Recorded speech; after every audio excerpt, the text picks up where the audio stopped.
Hello everyone, সবাই কেমন আছো? আশা করছি সবাই অনেক ভালো আছো, আর আমিও খুব খুব ভালো আছি। তো সকালটা ছিল বিশ্বকর্মা পুজোর দিন। আমরা দুজনে মিলেই ঠাকুর পুজোর জন্য সমস্ত কিছু অ্যারেঞ্জমেন্ট করছিলাম। সকালে উঠে আর্লি মর্নিংয়ে উঠে ওই ব্যাকগ্রাউন্ডটা সাজিয়েছিলাম, প্লাস একটু ঝেড়ে ঝুড়ে পরিষ্কার করেছিলাম। তখন এই ক্লিপটা নেওয়া হয়নি। এটা হচ্ছে স্নান সেরে আসার পরের ভিডিও, যখন আমরা ফুল টুলগুলো সাজাচ্ছিলাম। জিনিসপত্রগুলো আমার হাজব্যান্ড ঠাকুরঘর থেকে নিয়ে এসে এনে রেখেছিল, আর তখন আমি স্নান ফান সেরে নিয়েছিলাম। দেন দুজনে মিলে এসে বাকি কাজটা একসাথে করছিলাম। ফল টলগুলো কাটছিল, আর আমি এখানে মালা তৈরি করছিলাম।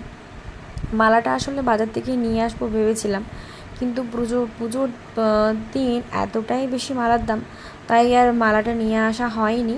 ওই ফুল মানে লুজ ফুল এনে মানে বাড়িতে মালা গাঁথছিলাম। আর বেলপাতা আর গাঁদা ফুল দুটোই ছিল, দুটো দিয়ে আমি করেছি। তবে বেলপাতাটা আমাদের বাড়িরই, আর ফুলটা বাজার থেকে নিয়ে আসা হয়েছে। আর বাদবাকি তোমার হচ্ছে কি তোমাদের ওই মিষ্টি আর হচ্ছে কি ফল যেগুলো লাগতো সেগুলো আগের দিন হচ্ছে গিয়ে বাজারে গিয়ে নিয়ে এসেছি। তবে আগের দিন যেই সময় আমরা বাজারে গেছিলাম সেটা প্রায় রাতের দিকেই আর কি, ওই হচ্ছে 8:30টার পর এরকম সময় গিয়ে বাজার থেকে ওইগুলো জিনিসগুলো নিয়ে এসেছিলাম। আর তখন অলরেডি ফুল টুলগুলো সব শেষ হয়ে গেছিলো। বাদবাকি যে ফুলগুলো ছিল সেগুলো মানে নেওয়ার মতো নয়, তাই আর নিয়ে আসা হয়নি। তাই ও সকালে গিয়ে ফুল টুলগুলো নিয়ে এসেছিলো। দেন ফুলের কাজ আর ফল কাটা এগুলো করে টোরে আবির দিয়ে একটু ডেকোরেট করছিলাম জায়গাটা। আবিরটা না গুঁড়ো ছিল না, মানে একটু সফট টাইপের ছিল, যার জন্য ওটাকে একটু ম্যানেজ করাটা টাফ লাগছিলো। তো তাই আর কি ওখানে অনেকটা টাইম চলে গেছিলো। দেন ওই আবিরের উপর একটু ফুল দিয়ে ভালোভাবে ডেকোরেট করে দিয়েছি। ক্যামেরাতে হয়তো বোঝা যাচ্ছে না, বাট সুন্দর করে ডেকোরেট করেছি। দুজনে মিলেই যা করেছি সবটা করেছি।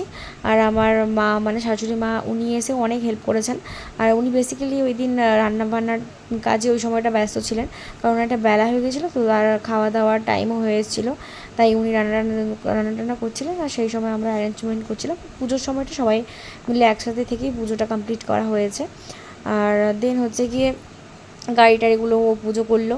আমি একটু সেলফি টেলফি তুলে নিয়েছিলাম, খাওয়ার সময় হয়ে এসেছিলো তাই খাওয়াটাও কমপ্লিট করলাম। এটা ছিল আজকের খাওয়ার মেনু, আর মা ওখানে বাড়ছিলেন, আর আমিও একটু হেল্প টেল্প করে দিয়েছিলাম। তো চলো খেয়ে নেওয়া যাক। আজকের ব্লগটা এই পর্যন্তই, বাই বাই।